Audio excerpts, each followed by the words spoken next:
Hey everybody, Happy New Year, and welcome to our season review of Fall 2018. For those of you who are just joining us, I'm JT, and this is Rex. Hello. It's been a interesting season for licensing. No kidding, because, the few big things that happened this year, or at least this season, were, of course, the Funimation and Crunchyroll partnership effectively ending. That is going to piss a lot of people off. It sure ticked me off a little bit. Yeah, I like having all my stuff in one place. Mm-hmm. We've said before that it makes sense for business reasons. Yeah. I totally understand why they're doing it, but as a consumer, it pisses me off. Absolutely. But on the bright side, we get High Dive.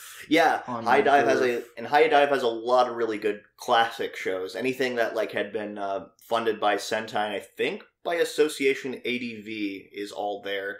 So I don't know all their lineup, but I know they got stuff like Azumanga Daioh and more for classic stuff, and more recently things like Review Starlight, and I think Made in Abyss too, maybe in the future. Sentai Made in Abyss? Yeah. Yeah, so, Sentai is a Made in Abyss show. Yeah. I mean, Made in Abyss is a Sentai show.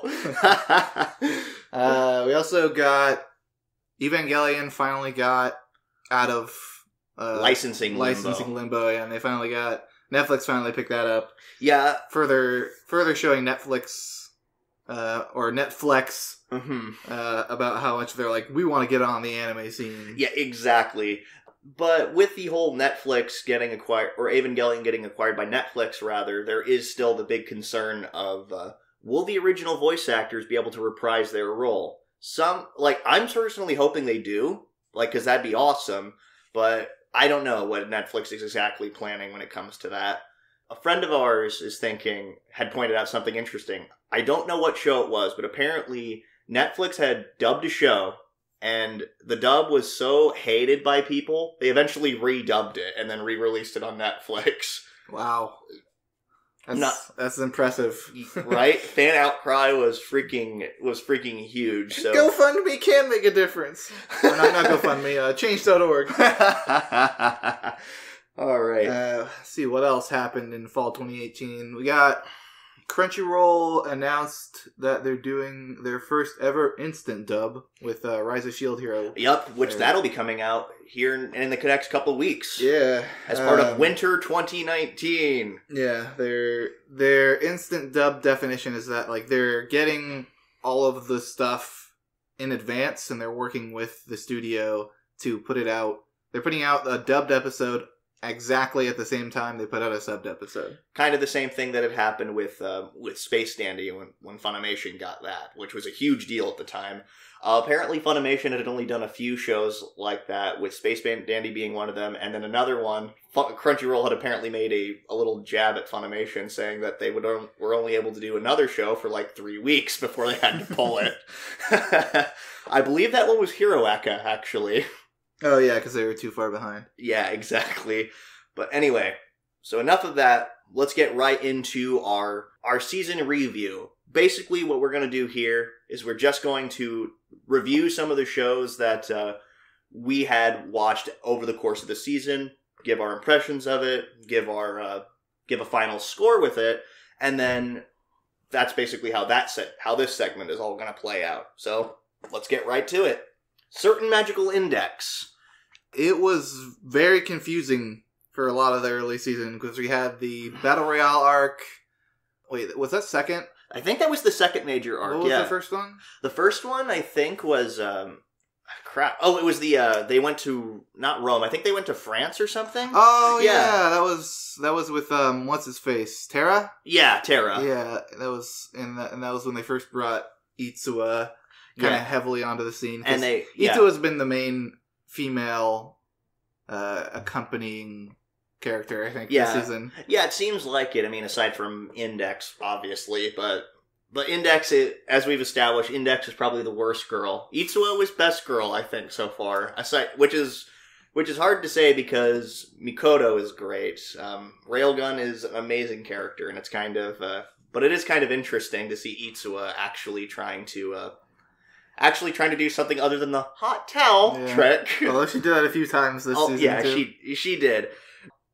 Yeah, I will say, this season, I can't imagine like how excited people were for who had been waiting for season 3 of this for God knows how long, and to get this season, which while it has some really good moments, is also a mess when it comes to pacing. Yeah, throughout this whole season, we've pointed out multiple times that it's felt super rushed, and we're definitely not alone in that. A lot of people online are also disappointed with how quickly they're churning through the content. Yeah, it's like, because I don't know exactly like how many books, like the first 48 episodes. I think it was supposed to be like the first 14 books, but now they're breaking through like the last of them in like 26 episodes.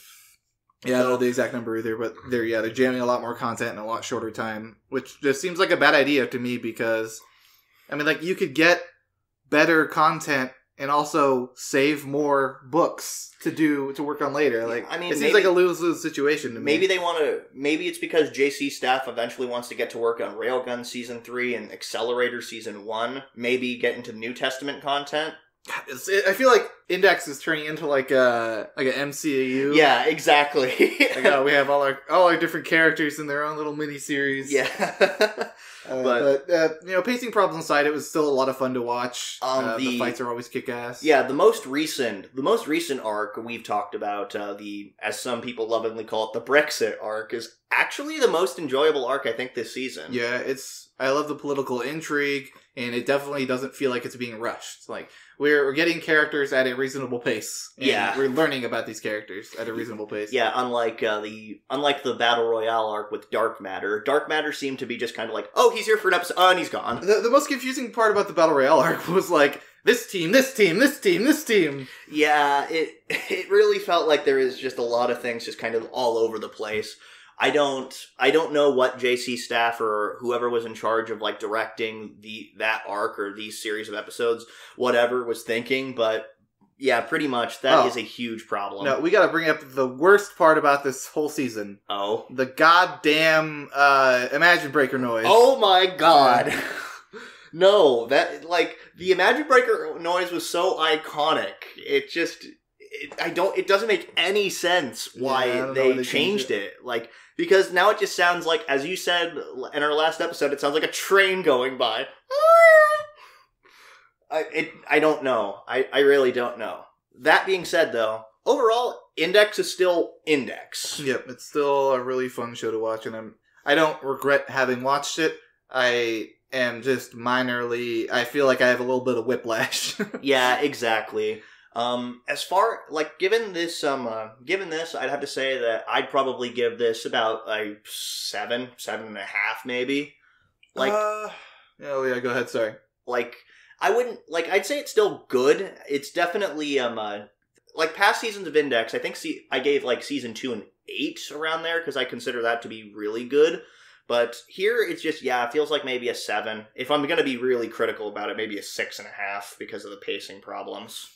Yeah, I'd have to give it a 6.5, 7, just because, I mean, like, it's still good. A 6 is still above average. Yeah.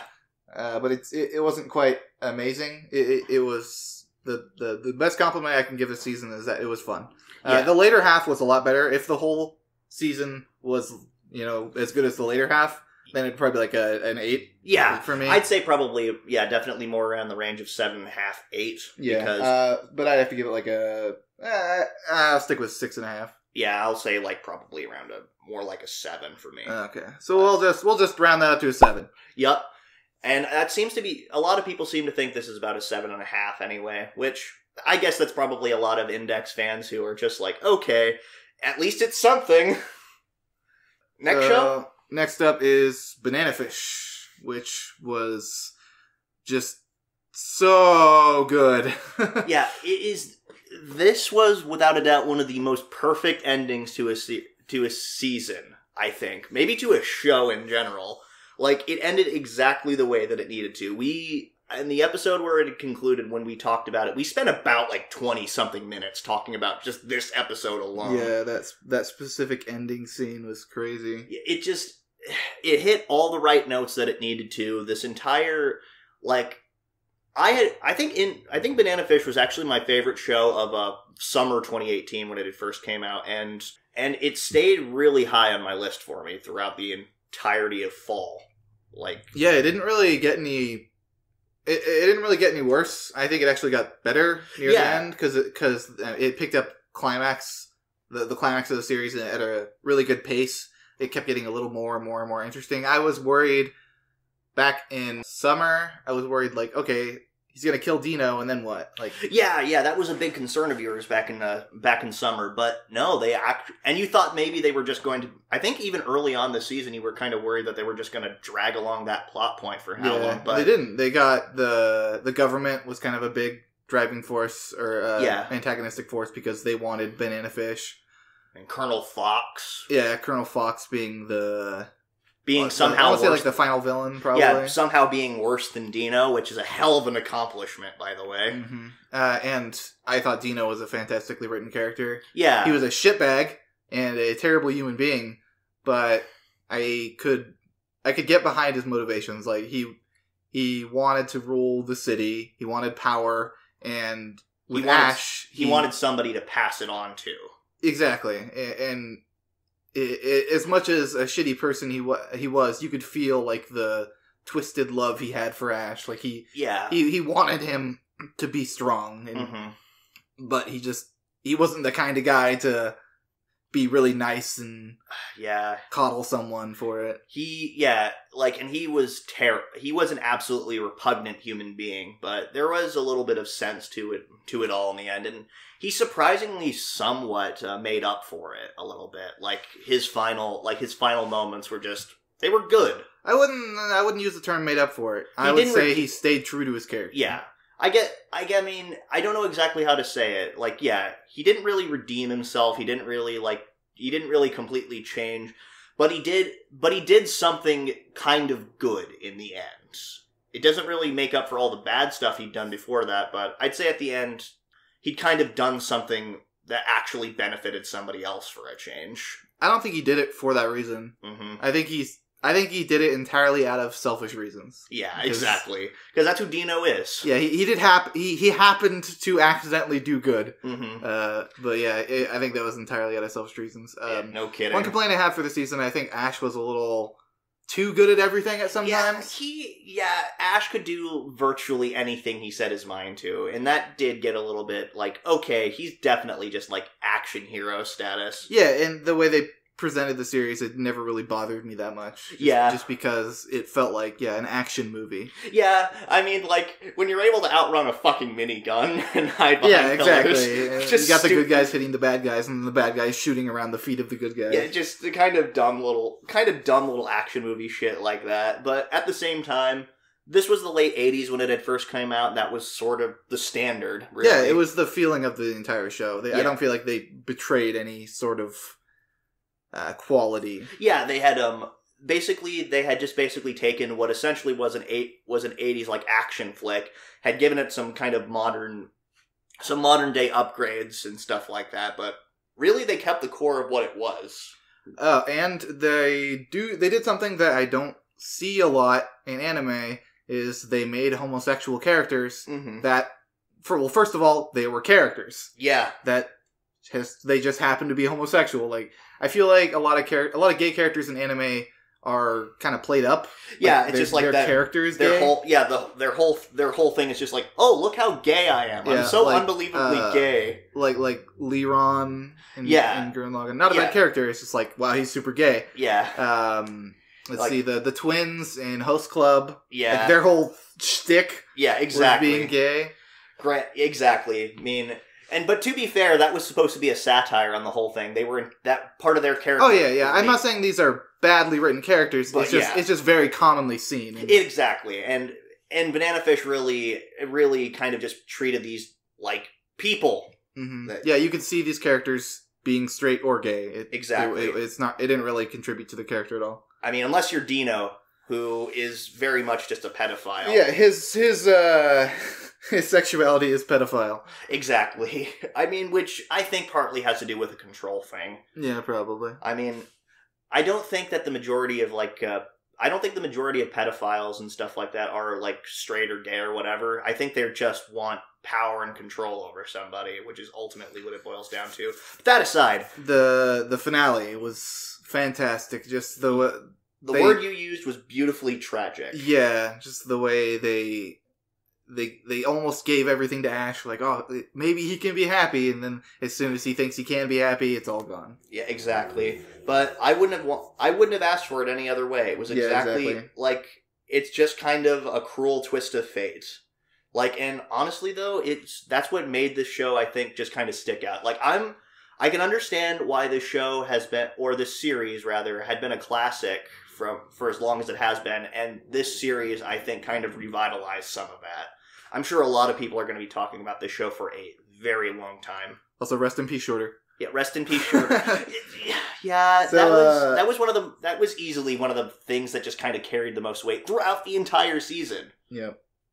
My score for the show, I'd have to say 9. Yeah, 9.5.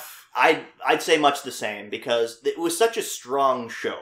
Like, because all the things that we talked about, like the kind of coolly written characters, like something that I thought was really cool, the fact that death had carried such an important weight throughout the show. Like, freaking Shorter. Characters' deaths mean something. Exactly. Just, well, they died, trying to move on. It's like, that's sad, I'm sad, but yeah.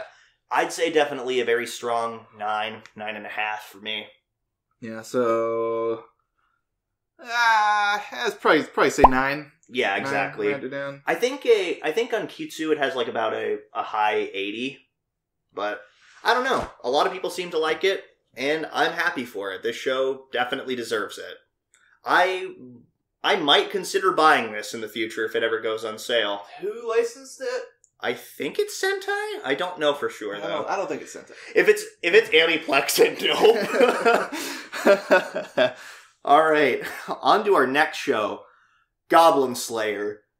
This certainly left a very sour first impression for a lot of people. Oh yeah, because of the edginess? Yeah, like, alright. I can understand how this series did turn away quite a few people, and I wouldn't blame them for not looking back. On the other hand, I think this show was great. Yeah, I think the kind of dark, edgy beginning helped set the tone for the series, because there was a lot of moments where it wasn't dark and edgy, but it helped drive home the fact that goblins in this world fucking suck. Yeah, exactly. And I think that's what they were trying to do. Because, goblins in a lot of stuff, you're just like, oh, whatever, it's a goblin, I'll kill it in one hit. Yeah, they're just silly little creatures. Yeah. Here, no, they're absolutely fucking terrifying. Yeah, I think that was the intention early on with the edginess. Yeah, like, I think that it definitely could have been presented a little bit better. I think even Jeff from Mother's Basement had pointed out, like, he said the first episode was kind of repugnant in that regard, but he said later he's glad he didn't drop the show because it turned out to be a great show. Because it is. Yeah, it felt like a really fun, engaging D&D adventure. Oh, absolutely. That's pretty, like, they make no qualms with letting you know, oh, this is totally a freaking D&D adventure sort of deal, like, with the gods rolling dice and just all these other little things, like how adventurers can go anywhere from being lawful good to chaotic evil. It's like, okay. And just the characters, they don't have names, they're just based off what they are. Yeah, which I don't understand. They're like, oh yes, Goblin Slayer, Priestess, Elf. Like, I mean, maybe call her Ranger? That seems a bit racist. Acrobats. The acrobats. I think what a chestnut chef. I think that it's supposed to be, like, her name is supposed to be Elf Ranger, because I think in the in the light novels, like, the Lizard Man is known as Lizard Priest or something like that. Why do you gotta say Lizard Priest? Why not just Priest? Why not just Ranger? Goblin, it's not human Goblin Slayer. It's not human Priestess. I don't know, because it seems like they have to be, like, somewhat exotic. Yeah, they're subhuman. It's fine. Don't worry about it. Oh, fuck off. That's not what I said at all. Fucking knife ears. Or, like, okay. Speaking of that, yeah, the whole, like, little banter between the elf and the dwarf. Like, give me big Lord of the Rings flashbacks. Exactly. Like, it's a rivalry, but it's a kind of friendly rivalry between the two of them. It was really refreshing to see. Lizard Man's obsession with cheese. Yeah, I think my favorite part of this show would definitely have to be Goblin Batman, and how he always had a tool in his pocket or a plan. Well, not always, but most of the time he had a plan behind everything. Yeah, and they pointed that out in the end in the ending monologue where they said he never let the gods roll the dice. Yeah, he always kind of like had a plan in order and was always concocting strategies. All that really cool stuff. Yeah, I still think the best sequence in this series was definitely the party versus the Goblin Champion when you think everything's about to go TPK. Oh, yeah. And he Rage Mode activate for the first time. That was so cool. Just how he's just the animation and attention to detail when he's like strangling the Goblin Champion with hair and it's just flailing about and he just rips out its eye. Everything about that sequence was so fucking cool. I loved the stamina potion bottle. Yeah. Because, like, somebody actually, one of the people in our comments actually pointed that out. I didn't notice it before. That was such a small, well done. It was a detail of just showing, not telling. Yeah. Because, like, they just did it. And I like how they didn't, like, say, oh, Goblin Slayer drank a stamina potion. Yeah, exactly. It's just, he tossed the bottle and the Goblin's like, and then he gets Captain America. Yeah, exactly. Captain America. That's not wrong. It's just funny that you call it that. But, I mean, other than that, though, this series was just enjoyable. Like, I like the kind of... It's a good take on a dark fantasy, sort of dark fantasy deal, where everything's a little bit more gritty and stuff like that. But it still feels like a kind of fun D&D campaign. There's a lot of good character progression with Goblin Slayer, how... In the beginning, he was never like a stoic, arrogant. Like he didn't not want people around him. Yeah, but he just wasn't. He didn't know how to do it. Like when the party finally formed and they headed off with him, he didn't really like tell him to go away or anything. And then he slowly started coming out of his shell. Like there was a moment where they were drinking at a campfire, and then you finally get to hear Goblin Slayer actually talk because he's getting drunk and kind of loosening his lips a little bit. Yeah, exactly. And then it kind of progressed further on, eventually to the climax of this season, where he actually went into town, bowed, and like begged everyone for help. And everyone helped him. Yeah, and then of course everybody freaking out when he finally takes off his helmet. Yeah. But they had to pull a Wilson from Home Improvement and only show like the bottom half of his face, which fine. But, of course, the most hyped thing, Goblin Slayer will return! Oh, yeah. I'm so excited. I'm looking forward to that. I loved this series. But given that, I'd probably still give this maybe about a 7.5, 8. I'd give it a 7. Yeah. I think it was good, but I definitely say that the first episode, I think it could have been handled a little bit better, all in all. But yeah, it definitely felt like they used the priestess peeing herself for shock value. Yeah, exactly. And I was like, okay. And just the way they kind of shot a couple of the things, it could have been handled a little bit better. If you want to see like how they handled it a little bit better, go watch Goblin Slayer Abridged. Oh yeah, that's pretty good so far. I've only seen the first episode. That's pretty good. Yeah, it was pretty funny, but I think that a lot of people seem to think this is about a 7.5 territory. Yeah, so 7.5. That would be 7.5 then. All right. Total. Next up, we got Golden Kamuy 2. Just doing what this show has done best all along, like flawlessly weaving comedy and action together in a way that never feels jarring. Exactly. It does. I think it took a page out of like the Full Metal handbook when it comes to that, because Full Metal did that quite often too, like kind of weaving in like the sort of serious stuff with occasional bits of comedy to lighten the situation a little bit, but it never felt too jarring. It never felt awkward or out of place or anything. Golden Kamuy did much of the same thing here. Yeah, not just comedy, also the kind of slice of life Ainu. Oh yeah, Ainu culture bits. Exactly. I never would have learned anything about the Ainu had it not been for... Yeah, it's really fascinating. I've actually gone online and looked more into it because I was actually curious. So good for this show for making me research native cultures. Exactly. And then, of course, you got to give special props to both Sugimoto and Ashirpa being some of the most likable duo in this series, probably of any series. It's just awesome seeing like them bounce off each other and seeing like how they kind of complement each other and how they're different from each other. Yeah, Ashirpa is mostly like Sugimoto's teacher for a lot of things, but also Sugimoto's kind of like her bodyguard. Yeah, bodyguard. And also just like...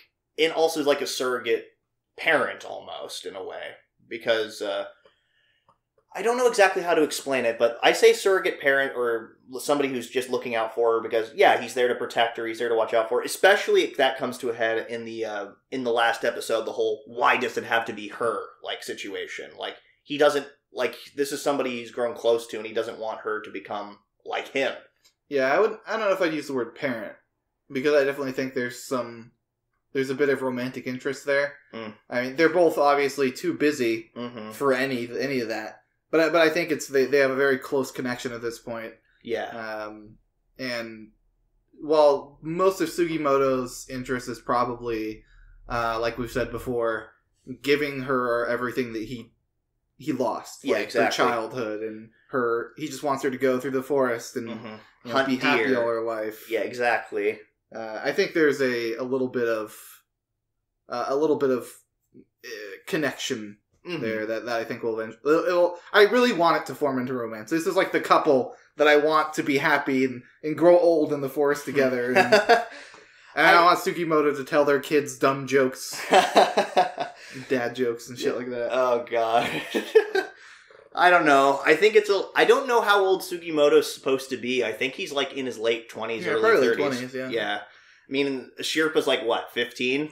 Well, though you gotta remember that marriages of differing ages was a lot more common back then. Yeah. I don't know, though. They definitely... It seems like the rest of the Ainu seem to think that Sugimoto is a worthy husband. Oh, yeah. The first time that Sugimoto meets her grandma... Huchi, I believe. Huchi, yeah. She's like, please take care of my daughter. Please marry her. But... So... The villains were also really good in this series. Yeah. Well, I guess, quote-unquote villains. Antagonists. Yeah. I absolutely loved Tsurumi every time he's on screen. Yeah, Tsurumi has a way of making you forget how dangerous he can be, because he's such a fucking goofball most of the time. Yeah, he'll go from calmly, like, talking to his subordinates and kind of trying to make him feel better, to freaking out, putting a knife up to someone's eye, and was he the one who cut off Nikaido's ear? Yeah, I believe so. Yeah. Yeah, just lots of crazy shit. Or even just like mercilessly gunning down like hundreds of prisoners with a machine gun, like with a smile on his face the whole time. Even going so far to say hello to my little friend. Yeah, I think he was probably a little bit sadistic before the brain damage. Yeah. But the brain damage definitely helped. Yeah, definitely. Put him in that direction. Exactly. Everyone surrounding Tsurumi was also interesting. What's his name? Tsukishima. Who just is like... I finally remembered it. It's after the season. It's probably going to be a while before we even talk about the show again, but... Tsukishima. Tsukishima plays the perfect straight man for all these situations. It was a brilliant idea writing him in, because otherwise a lot of the jokes wouldn't play off as well when you don't have someone sitting off to the side with a flat face. Exactly. And then also Koito, like having to like rapidly like say things in his ear, and he's just like, he says this. Nikaido is poor Nikaido. He's snapped. Yeah. And he keeps getting pieces of his body blown apart. I don't think he died. You don't think so? No. They didn't show... You'd think that he'd go off with Tsurumi again, though, if that were the case. He seems like he's just kind of out. They're probably just going to bring him in again. Oh, man. Like, randomly, with a new hand. Because he got his hand blown off by Sugimoto. Mm-hmm. Well, he got his hand blown off by his own foot shotgun. Oh, yeah. And then Sugimoto beat the shit out of him, and then he ran away. Or rather... crawled away because he got his freaking Achilles tendon shot. But alright, we can't talk about this season without talking about that ending. Oh my god, all the freaking plans coming to a head. Oh yeah, the last 3 episodes I think it was. I thought I had a firm grasp about who was on whose side, and then all of a sudden you have Inkarmat revealing that she was working with Tsurumi all along. You have Hijikata revealing that he was not actually originally planning to help Sugimoto. a Sherpa just actually getting to see her dad, but her dad ends up dying. Yeah. And then freaking Ogata revealing that he's on nobody's side, really. Ogata just wants the money, I think. Yeah, I don't know. We really don't know what Ogata wants at this point, but that's what makes him so interesting. Mr. Giraffe, why? You betrayed me! Oh yeah, I forgot the same voice actor. Yeah, it is the same voice actor. And then Shiraishi is just kind of going along wherever a Sherpa goes, it seems. At least Shiraishi is relatively straightforward. Yeah, I think he really just wants to help Sugimoto and a Sherpa, especially after... So he was worried for a while that Sugimoto was going to kill him, because he's just trying to save his own ass. Yeah. But it seems that after he realized that Sugimoto took like 2 or 3 bullets to stop Shiraishi from getting shot in the head. Yeah. When they were in the office. And I think at that point, Shiraishi probably realized, like, oh, okay, Sugimoto wouldn't actually kill me. I should probably pay him back. Exactly. So at this point, I'm pretty sure that Shiraishi is just sticking with his Sherpa. Yeah, probably. And of course, Sugimoto isn't dead. He's the immortal Sugimoto after all. Oh my god. That was such a hype final scene. Where No kidding. They play the opening. Anyway, so, final rating? I would give this season an 8. I would give it a strong 8 as well. Yeah, it was just solid. So solid. Like, I'd give it an 8.5. 8.5. Yeah. Like, I want to give it higher, but I don't know. It doesn't seem critically amazing, but I had so much fun with it. Exactly. Like, the story, I will say that definitely, like, the character interactions and all the sudden turn coding stuff, that all seems plausible. We even said that it's really just fitting for Ogata's character to not really know whose side he's on, because him being pretty much a sociopath makes him hard to read. Yeah. So it's kind of interesting. So 8. Yeah, I'd say 8. Stick with 8. Okay. Mm-hmm. Final score 8. Yep. All right. Next up, IRODUKU. I loved this series. Yeah, we got a very good feelsy show this season. Exactly. As I said in our the final episode of it, I felt that the ending was a little bit more restrained than I was personally expecting, but at the same time, that isn't a bad thing, because it felt really down to earth. Yeah, as it was just funny is how magical everything is. Exactly.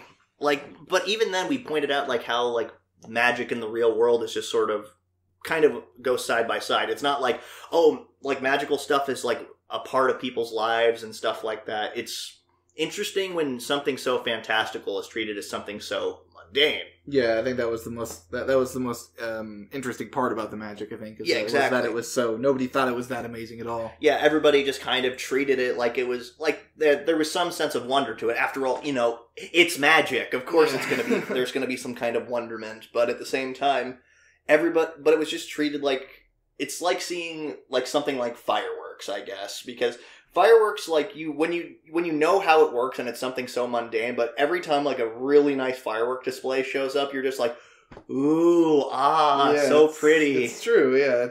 It's just explosions. Yeah, exactly. With varying degrees of chemicals and just, like, to create different colors, but... Yeah.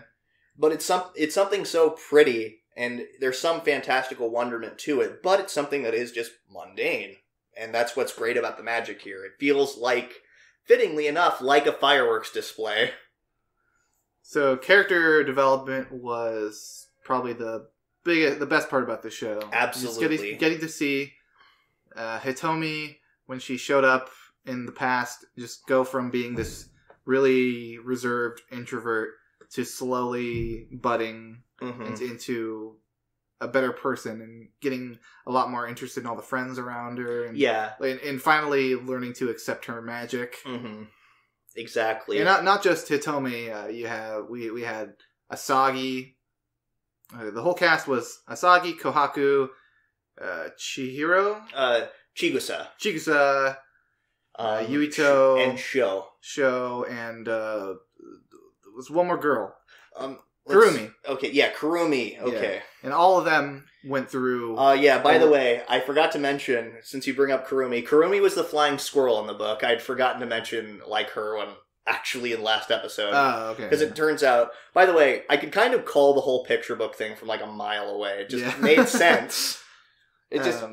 So everyone's different character development was really good. Mhm. Everybody went through a little trial of their own. Like we had Chigusa and Karumi had a little. Karumi specifically went through a problem of trying to worry about how she was going to be as good as her sister, and then Chigusa kind of had to tell her that Just you just learn need to live in the moment. Yeah, exactly. You can't keep worrying about the future. You're never gonna be able to tell what's going on around you. Yeah, and I think that's I think that was a great message, and it was certainly something that wasn't really nicely and cleverly handled here with the whole, life is kind of like photography, because there are, like, moments that'll be there for, like picture-perfect moments that'll be there for, like, a second, and if you don't catch it in time, then it's gonna be gone forever. And so it's just learning to kind of just learn to appreciate those moments and try to catch them when you can. Yeah, some nice little life lessons here. Exactly. The ending, as I've said, I was considering this as a PA work show, and it definitely was a lot more reserved. And I was expecting it to have like a sort of Angel Beats-esque ending where it was actually really fucking sad, or something like that. Charlotte before it became freaking garbage. I don't know what happened there, but anyway, I was expecting this to be a little bit more dramatic. It wasn't. It was definitely feelsy. It was a very nice, bittersweet ending. It was. It wasn't anything like ridiculously overblown, nothing too emotional, but it was still pleasant, and it was still bittersweet and nostalgic, which I like this series for. Yeah, me too. Kohaku, I think, probably stole the spotlight for best girl of this show. Oh god. Like, as soon as she showed up, that's when the show really took off, I think. Yeah, it was definitely a little slow in the beginning. It was a little slow in the beginning. The first couple episodes were a little slow, but once Kohaku entered the cast, you're like, okay, this is where things really start to pick up. Asagi, just that she got the same treatment as she did for her character in Darling in the Franxx as just the cuck girl. Oh man, because she likes Sho, but Sho likes Hitomi, but Hitomi likes Yuito, so it's like this love. Why? Yeah, love kite. I guess. Yeah, like a rhombus or a diamond. I don't know. But yeah, that was another really interesting bit. Let's see. Asagi actually just like becoming more confident in herself. How happy she was. That was with herself. So good to watch. Exactly. You're just like, oh, these are such good kids. Yeah. It really captured, I think, what it was like being like a teenager and kind of dealing with stuff like that. In a kind of show screaming on top of the rooftop. Like every teenager, I'm sure, has wanted to do stuff, and maybe some of us have done that. But at the same time, it really was just felt genuine. Like, I don't think anything here was particularly melodramatic. And that's what's great about it all. Yeah. The main romance, Yuito and Hitomi, I think was really cool. I liked seeing Hitomi, or Yuito slowly convincing Hitomi to do magic. Like, he likes magic, and magic is beautiful. She should do it. Yeah. And then Hitomi slowly convincing Yuito that... to not give up on his drawing. Yeah, you should definitely keep drawing because it makes people happy, it makes me happy. And they slowly, like, bring this... They bring themselves out of their shells and definitely really help each other. Yeah, it gives me a little... like, that whole thing, like, gives me a little bit of, like, After the Rain feelings. Like, because it's not so much about the two of them getting together in the end. It's what they can do for each other and make each other better. Mm-hmm. And that's what it reminds me of, because I absolutely adored that dynamic in After the Rain. And here, I feel it was kind of similar. With actual more, hey, it's actually kind of age appropriate and... well... kind of. Yeah, kind of. Because time travel, yo. Yeah, because time travel. It makes everything complicated.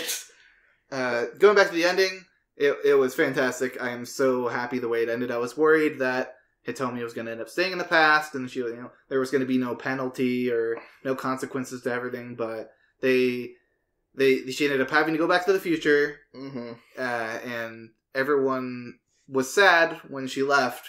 But they were all bettered for meeting her. Exactly. And they even did something, they even sent her a time capsule from the past and just buried it for her. So like, here, these memories are precious to us, they'll be precious to you too. Yeah, I was hoping to see older everyone. Yeah, I was too. They just kind of weren't there, and it's kind of sad, but... Some of them might be dead. Some of them might be dead. Asagi might be dead. Yeah, how does that make you feel? Asagi might be dead, but... And of course, this being a PA Works show, this show was so fucking pretty. Yeah, the visuals were so stunning. Like they spared no expense with the visuals. Like everything, like from character designs to background designs and freaking screenshots. Holy crap, some of these scenes were so pretty. I think one of the final shot where Hitomi's just like looking off into the distance, like, is also just really pretty to watch as well. Because, yeah, agreed. Like, just that smile on her face, how everything looks so pristine and clear. PA Works spared no expense making the show look as good as possible. They certainly had their A-team on this. Yeah, saying goodbye to the show was very... it was a very good way, I think, to say goodbye to the season. Just Absolutely. Because I felt like you were saying goodbye to everybody. Yeah, you were saying... all these friends you made. Yeah, these shows were our friends. This show was a dear friend, too. And given all that, I would certainly say this score is a 8.5, 9 for me. Yeah, I'd have to give it an 8.5 as well, yeah. It's just so beautiful. The music was great. I loved everything about the characters. Mm-hmm. The only downside is, yes, there were the very beginning of the show did kind of drag. Yeah, exactly. They had to, I think the author felt like they had to set up Hitomi. Yeah, a little exactly. bit, give us a little more background on Hitomi, kind of help put the audience in Hitomi's shoes of just how uncomfortable she was. Yeah, which I think is fine, but it certainly as a viewer, it does kind of, I can see why some people might have been turned away from this. Yeah, they could have spent, I think, one less episode on that. Yeah, because this show really did start to pick up once Kohaku got introduced. I think they probably could have brought Kohaku in the second episode even. Like, use the first episode to give us a little backstory on Hitomi and put her into the situation. Exactly. Overall, yeah, I'd say 8.5 is about where I'd put this. So next up, we got JoJo's Bizarre Adventure Golden Wind. All right. This just continues to be really awesome JoJo. It's just more JoJo. Do I think this is my favorite arc so far? Probably not. I think that still probably goes to, I don't know if I actually liked Stardust Crusaders or Diamond is Unbreakable more. It's kind of hard to say. JoJo is usually just pretty solid across the board. Yeah, my favorite's still probably Diamond's Unbreakable. Diamond's Unbreakable was really good. This one's still a lot of fun. I love the mafia, mafia theming. It just goes to prove that once Araki created stands, that was just a brilliant move. You can fucking slap stands on anything, and then it becomes a JoJo show. It'd be like Gordon Ramsay's kitchen experience with stands. Yeah, it certainly, because Araki didn't know where else to go with Hamon very much after the Pillarmen arc and Battle Tendency. So it's just like, stands! Yeah, it creates a lot of interesting situations where you can just throw two guys in a ring together, and then it's just so fun trying to figure out what each other's stand does. Yeah, exactly. Even if you know what one stand does, you're like, how is he going to use it to figure out his enemy's stand?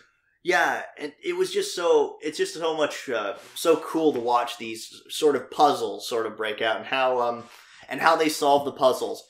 With the exception of one so far that I thought was kind of bullshit. What, the final one? The most recent one, yes. Man in the Mirror, I will say this, it doesn't really make me dislike JoJo as a series. No. That isn't what I'm saying at all. I just felt like it felt like a little bit too much bullshit. For me to deal with. Oh, I thought Man in the Mirror was fine. No, Man in the Mirror, but how they resolved that fight was really fucking stupid. Yeah, just what? I'm sorry.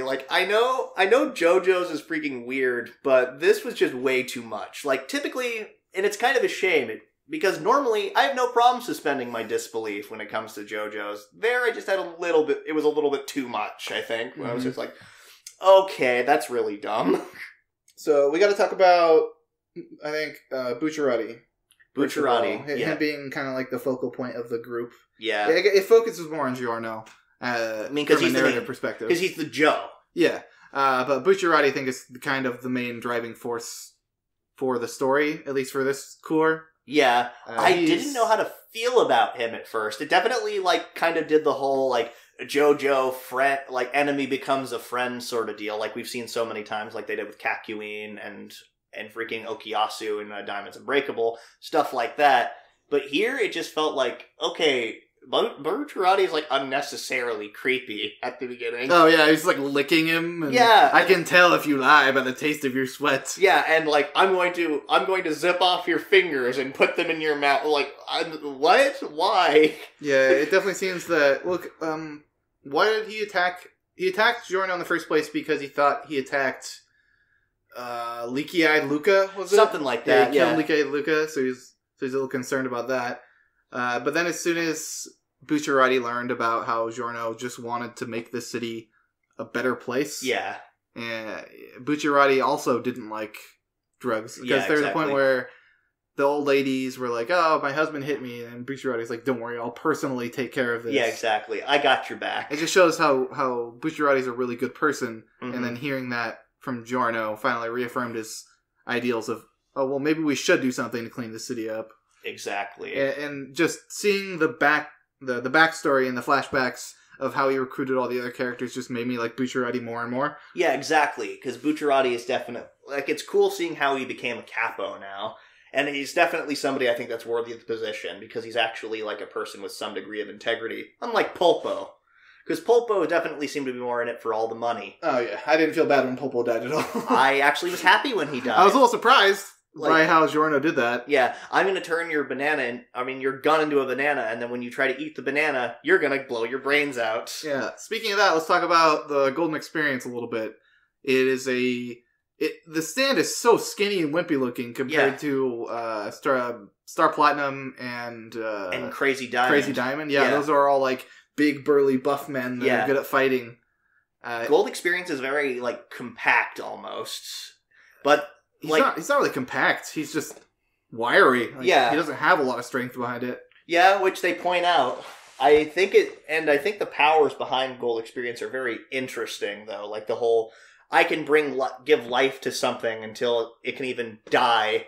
Or the other one, anything you hit with your stand, the damage will get reverted back to you. Yeah, we haven't really seen Giorno exploit that though. No, he's mainly used his stands as let's turn something into something else, and then have it follow. Yeah, exactly. Have it go back to it. I would like to see more of him using his stand to actually fight, because it was really interesting seeing him fight Bucciarati and how when he punched Bucciarati, all his senses went into overdrive. Or how he fought Black Sabbath, not fucking Shadow Sabbath. How he fought Black Sabbath and made like made the tree like age, and eventually like it broke, so the sunlight shined on it and it went away. That was really cool. A lot of really cool ideas. Araki is nothing if not for a bunch of clever ideas. Yeah, sometimes not always the most best executed. Though. Yeah, he's definitely using a stand in a. Because in the beginning of Diamonds Unbreakable, I was a little worried that it was just like kind of a boring stand. It was like, oh, it fixes things. All right, whatever. But Josuke used his stand in so many interesting ways. Yeah. And I think the same thing is kind of happening with Golden Experience. It's just fun seeing him having a stand that's not super strong, but he can use it in lots of creative ways to help his ideals get along. Yeah, because as far as like stands go, like as far as the main Joe, ever since stands were introduced, Jotaro's is definitely the most boring. It's just punch stuff. But I mean, what makes it most interesting though is that what Jotaro himself is capable of doing. Yeah, Jotaro is very calculating. Yeah, like I still think that. Strangely enough, I think that Stardust Crusaders might be one of my favorite arcs. Not because of Dio, not because of Jotaro. I think because Jotaro is one of the more interesting Joes, like, because he's very much an internally focused person. Like, I think my favorite stand battle was the whole poker game, when he was just bluffing the guy the whole time. And he just made him freak out, just because, like, how could you do that? Yeah, even if Teenage Jotaro is definitely, like, I have to look cool all the time. Exactly. But like the whole Yoda Yoda does it. Yeah, just good grief. Exactly. But no, that I think is why I liked Stardust Crusaders, probably. Just because I like Jotaro as a character. Just like, well, let's not talk too much about Stardust Crusaders. We're talking about Golden Experience. Golden Wind. Yeah. Right now. The subtitled stand names are still as hilarious as ever. Like, instead of Sticky Fingers, it's Zipper Man. We got Gold Experience, or what was his subtitle name? I don't remember. Or it might have been Golden Wind. Yeah, it was Golden Wind. We had Golden Wind, Zipper Man, Shadow Sabbath. Yeah, Shadow Sabbath. What was Little Bomber? Yeah, Little Bomber. Purple Smoke instead of Purple Haze. Yeah, Purple Haze. Mirror Man. Yeah, instead of Man in the Mirror. Moody Jazz instead of Moody Blues. God, there is Abakio. We already said Abakios. Yeah. I'm trying to think of six bullets. Yeah, Sex Pistols. Is that all of them? There's probably more. I think so, but like the guy who froze stuff. I don't remember exactly. I don't remember either. I think it's like Machine Works or something like that.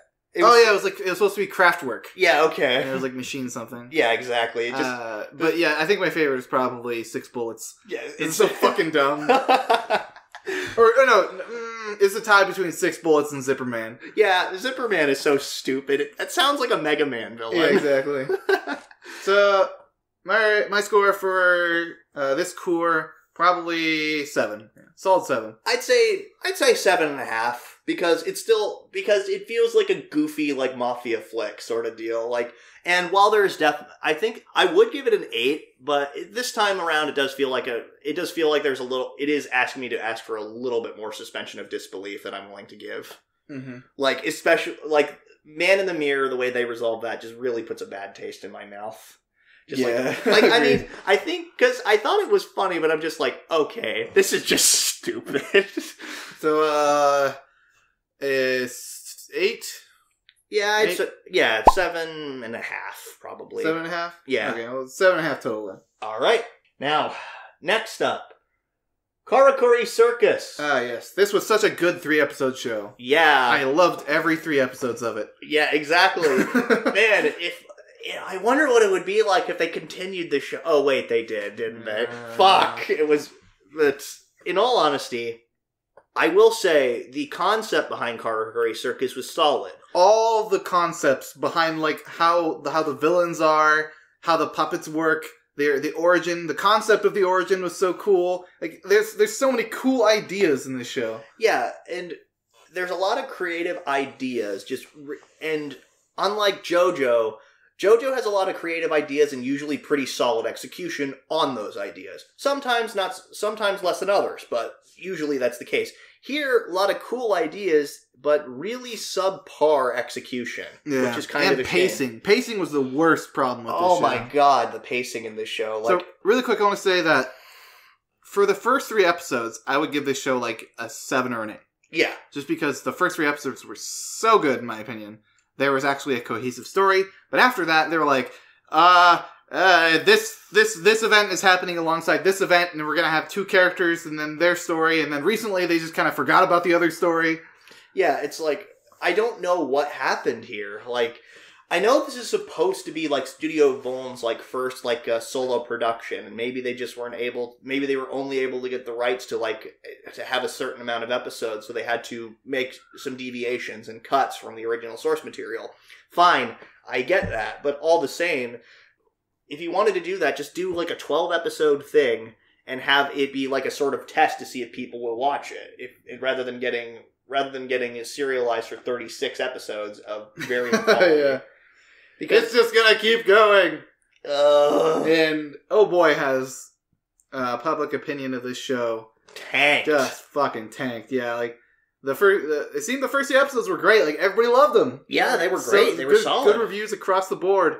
And then everything went downhill. It is like second from the bottom right now, isn't it? Like for fall 2018, it was like second from the bottom, and I don't even remember what the bottom bottom show was, but good lord, what a fall from grace. Yeah, so Narumi was originally a really interesting kind of martial artist character. I loved his...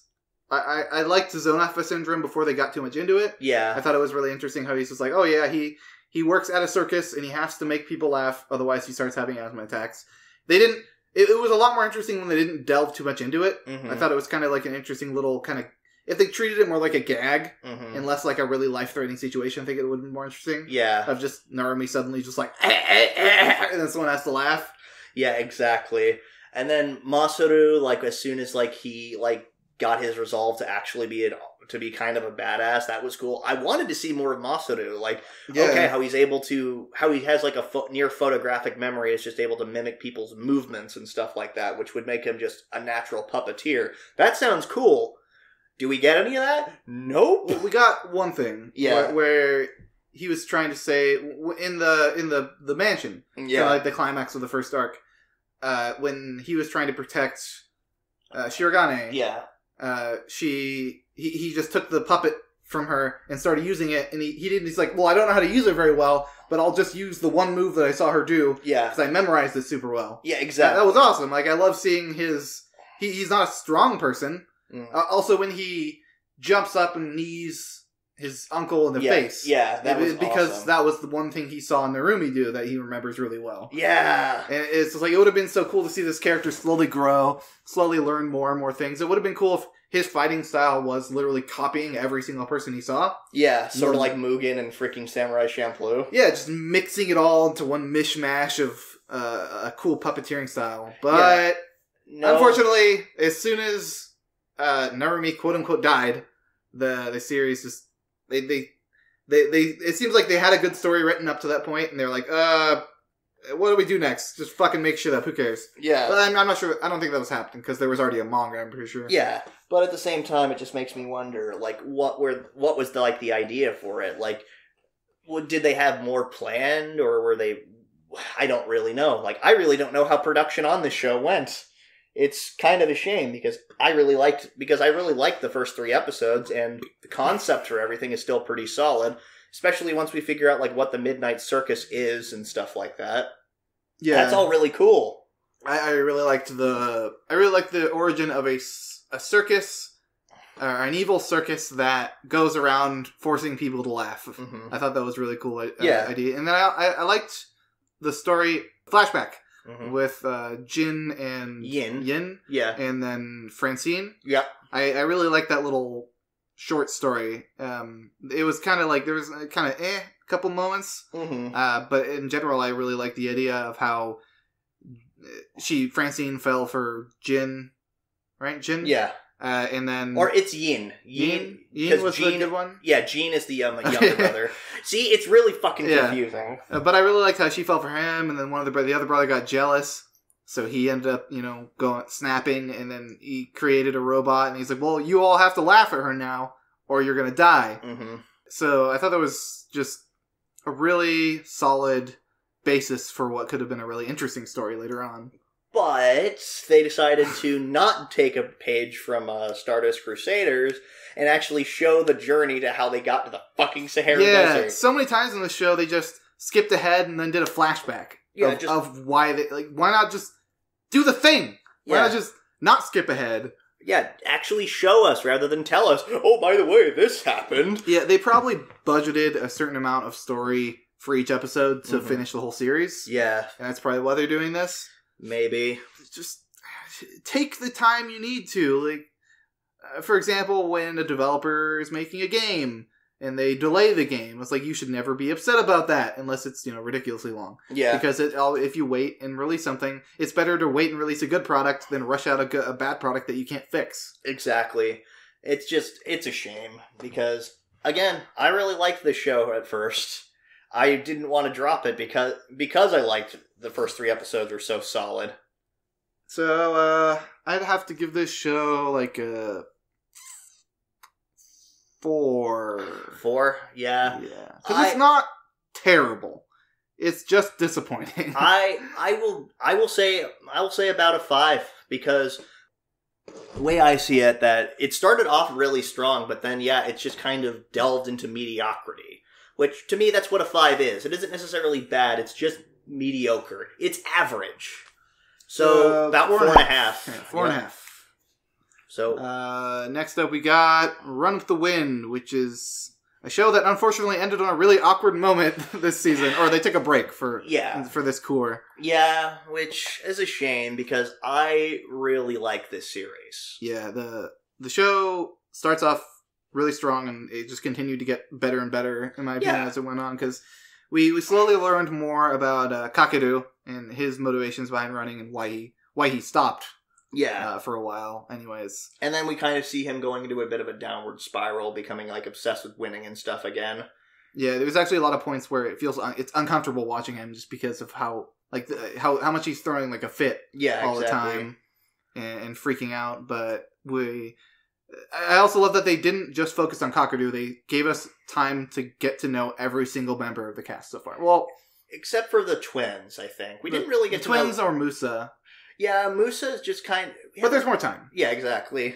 I have no doubt that they're going to give us more background on those characters as well. Like, we figured out a little bit about Musa, like him being kind of self-conscious about his race and how he has a bit of an inferiority complex when being compared to other people of his race. Mm-hmm. Which we've seen some of that, which I hope we delve more into that later. The twins are just wanting to get girls. Yeah. That's their motivation. They want to get girls. Yeah, I feel really close to this cast. Like, exactly.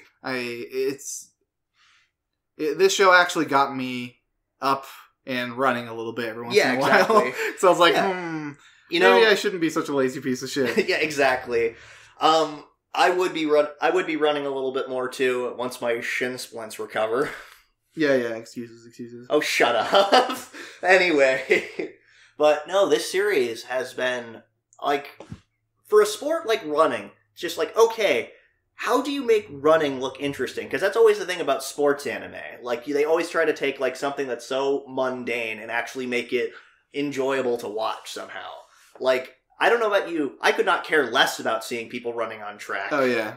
Sure. It's like NASCAR. Like, fuck, people going in circles. Who gives a shit? Exactly. Like, I'm sure for the people that are racing in NASCAR, it's quite a rush because you're going at several hundred miles an hour. It's probably way more interesting in this. Same thing with running. Yeah.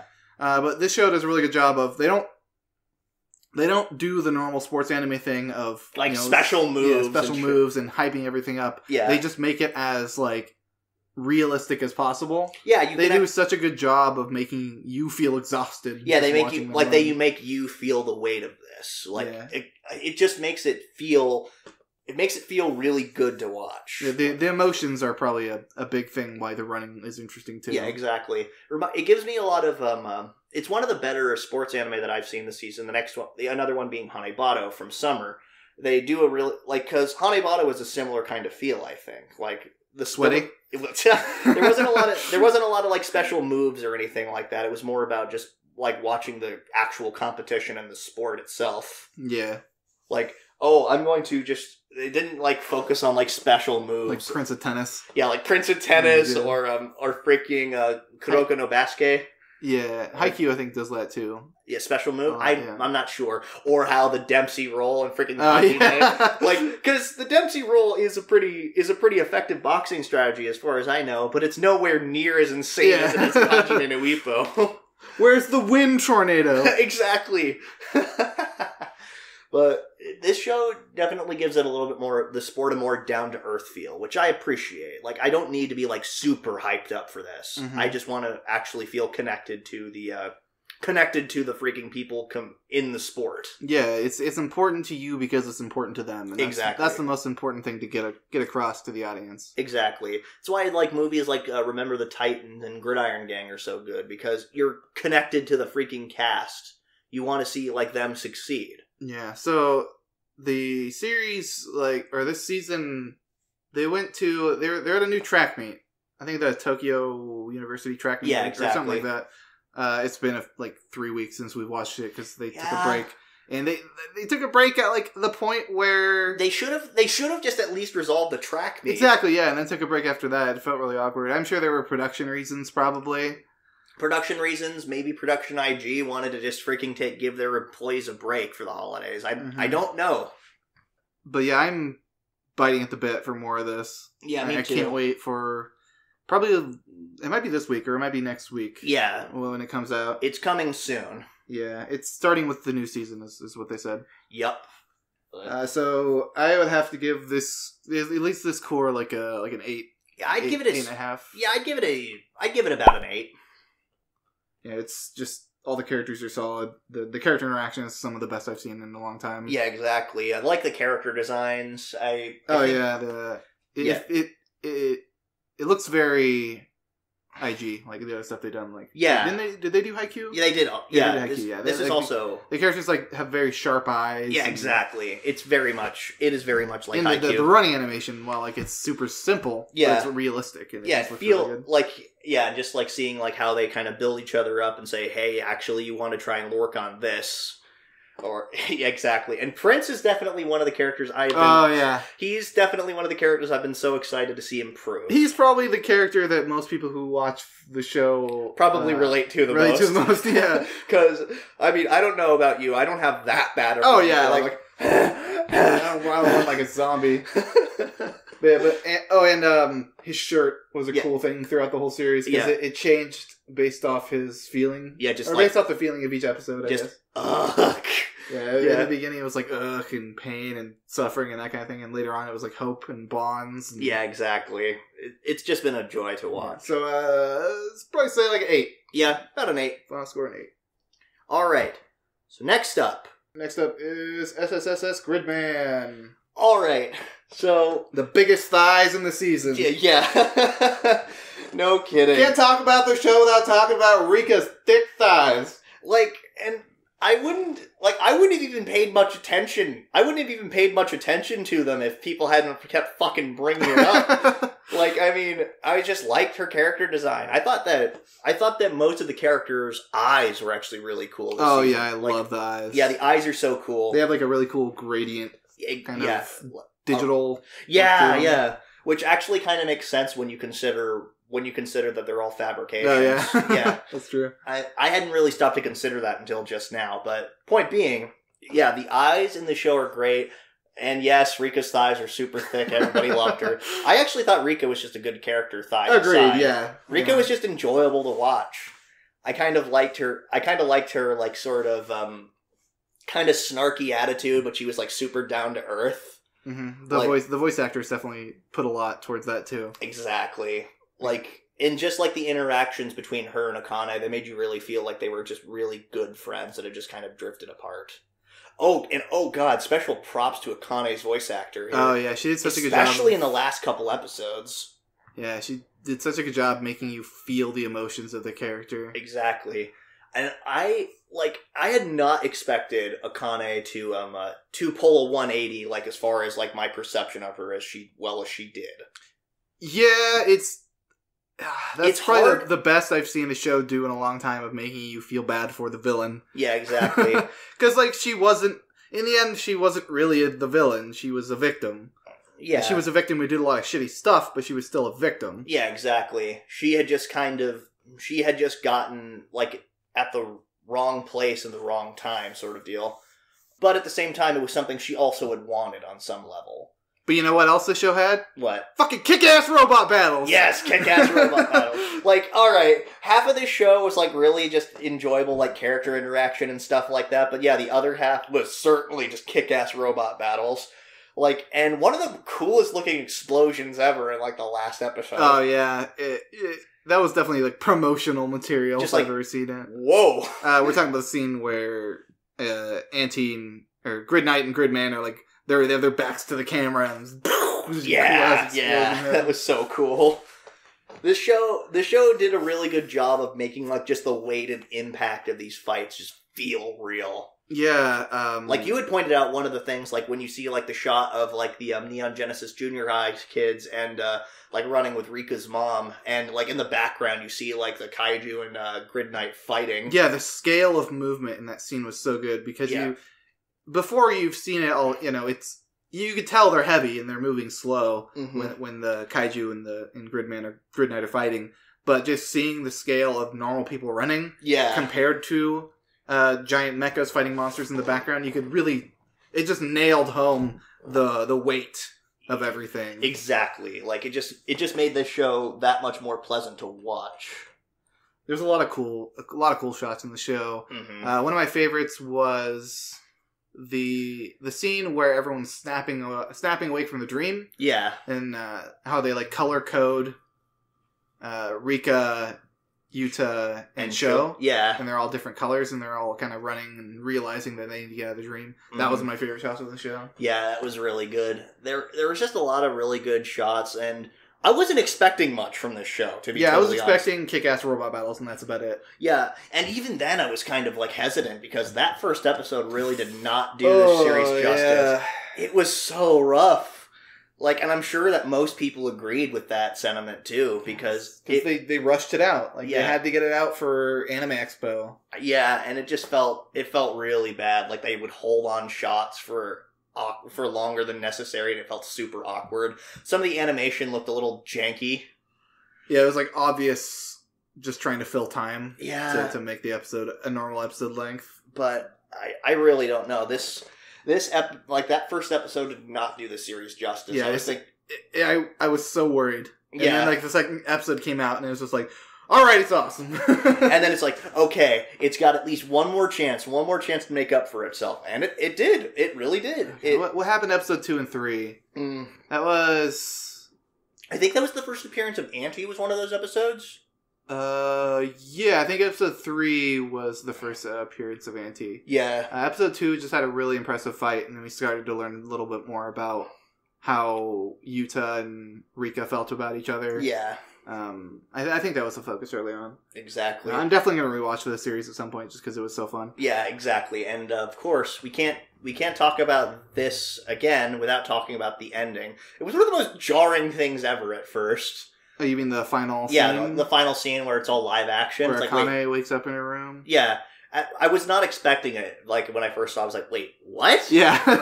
I was like, that's nice. It's a little nod to the real Gridman, the live action one, but there was actually a lot of meaning behind that final scene. Yeah, exactly. And we mostly talked about it already. It's like, it's actually, Akane, and then Rika was how Akane looks like in real life. But... Mm-hmm, exactly. Just, she wanted to create a version of herself that actually cared for her. Because she couldn't care about herself. Yeah. So it was just a nice little scene. At first, I was like, wait, what is going on here? But then, actually, after looking at it, it's like, okay, that's actually really cool. Yeah, this whole show was a love letter to, like, old tokusatsu stuff. Exactly. And some people would argue maybe too much. Some people try to say this is plagiarism. Which I have no real opinion on that. I do. I think that they definitely should have talked about it a little more with the original creator. Like, can we do this? Like, they didn't do that. Yeah. I'm assuming that they were thinking we're showing respects by making an homage of this exact scene. Yeah. I think that was their intent. But that being said, they should have. It would have been more respectful to ask the original creator if they could do that. Yeah, I agree. Because the original creator, I don't remember his name, but he went on Twitter, talking about how upset he was about it and that they never consulted him or anything. So yeah, they definitely should have done that. Yeah, I agree. That aside, back to the whole love letter thing, like they do it so well. They capture the feeling of like an old Saturday morning cartoon perfectly. And it certainly helped that it actually came out on Saturdays. So, but yeah, this show was just great. Like, first episode aside, the show was great. Mm-hmm. I'd probably give it like a 8.5.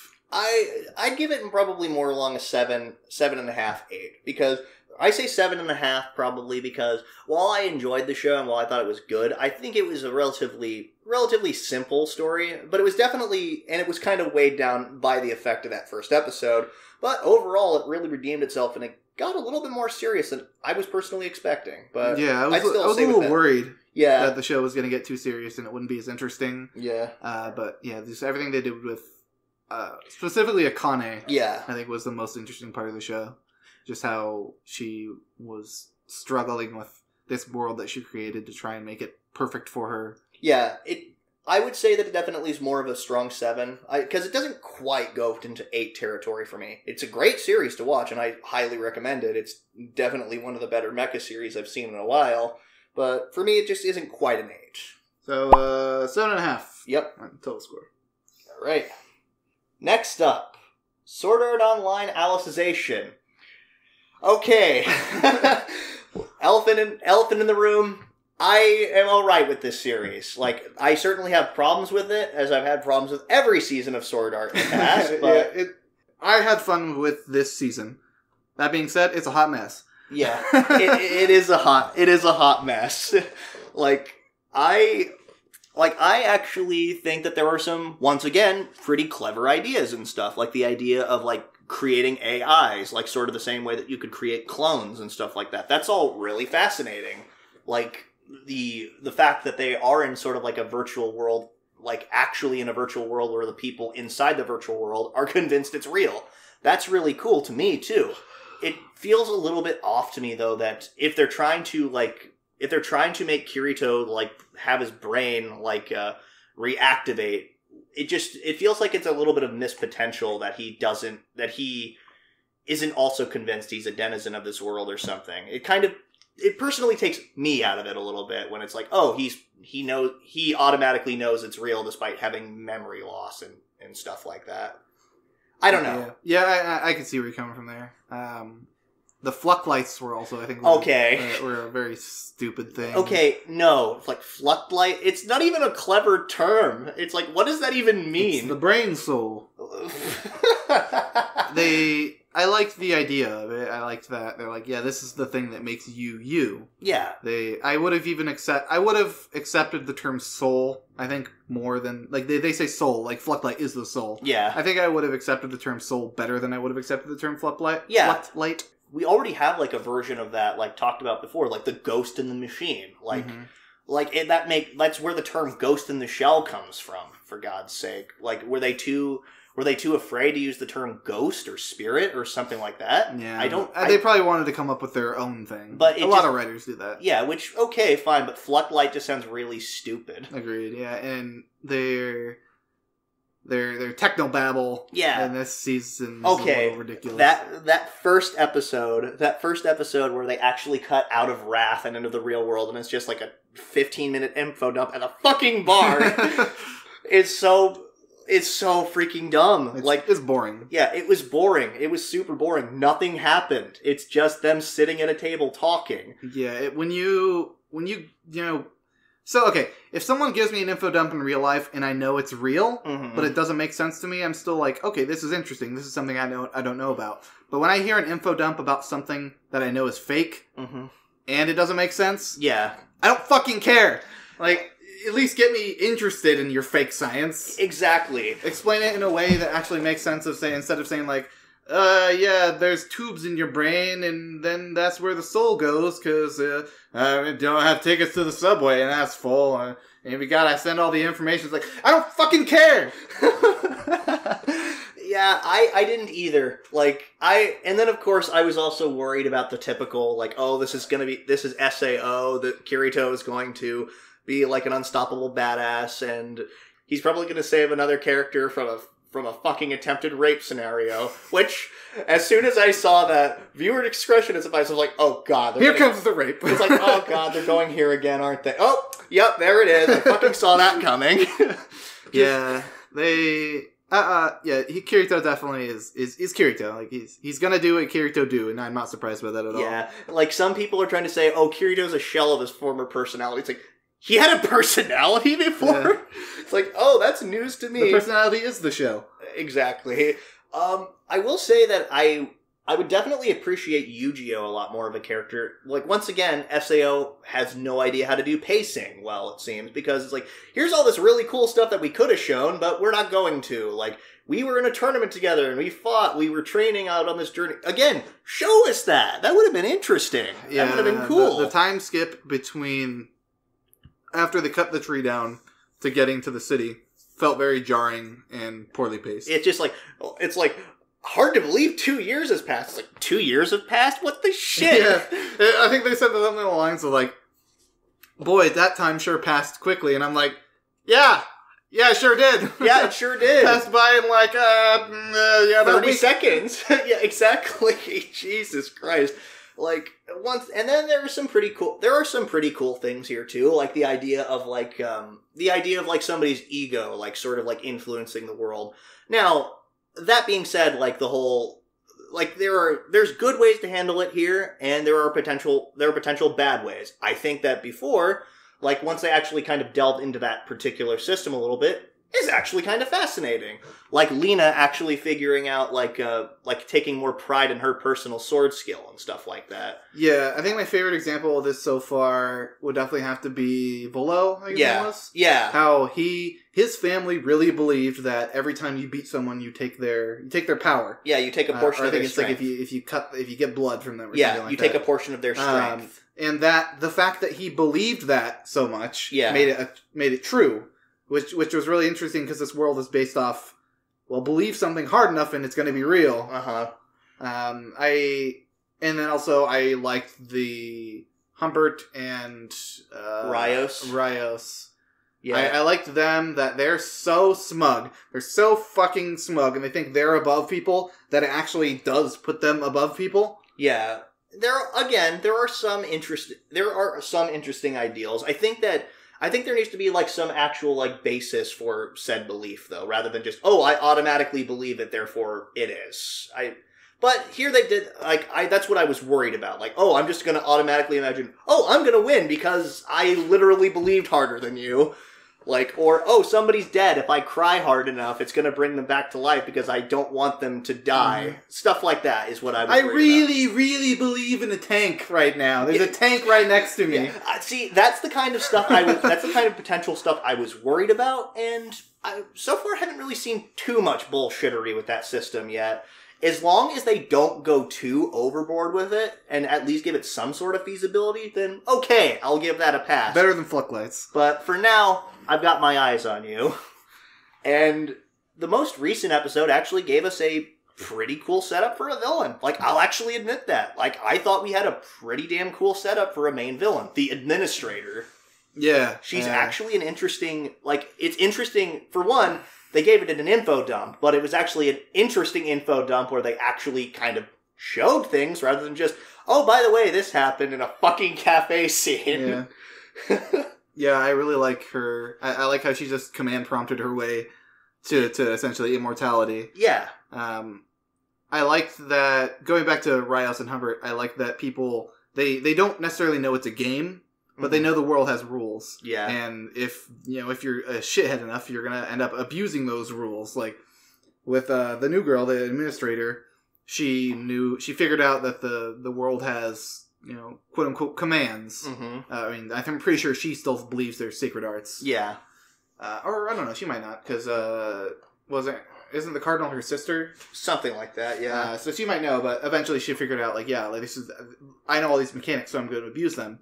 A lot of people probably think the whole rape scene was distasteful. I certainly did. But enough on that. I liked that they knew that as a noble, they had more rights than a commoner, so they had the ability to punish people in the taboo index. The taboo index wouldn't see them as doing something wrong as long as it counted as punishing someone who did something below them. And they knew that, so they abused it. Yeah. But overall, I think the series was alright. Like, so far this season is not bad. It's definitely a big step down from Gun Gale Alternative. Oh, yeah. That was a blast. I thought that it was just a lot of fun. It's like, and I liked how in that series, like, anytime it's like there's like some really ridiculous scenario, like the characters ask actually logical questions to that scenario, like people would do. Like, why don't you just call the police or something? Like, we have resources in the real world that can take care of this. Or like when Len? Yeah, when Len was fighting, I don't remember who she was fighting, but they like threw a clip up and caught it in their gun, and Len's like, what? What the fuck? Yeah, just, huh?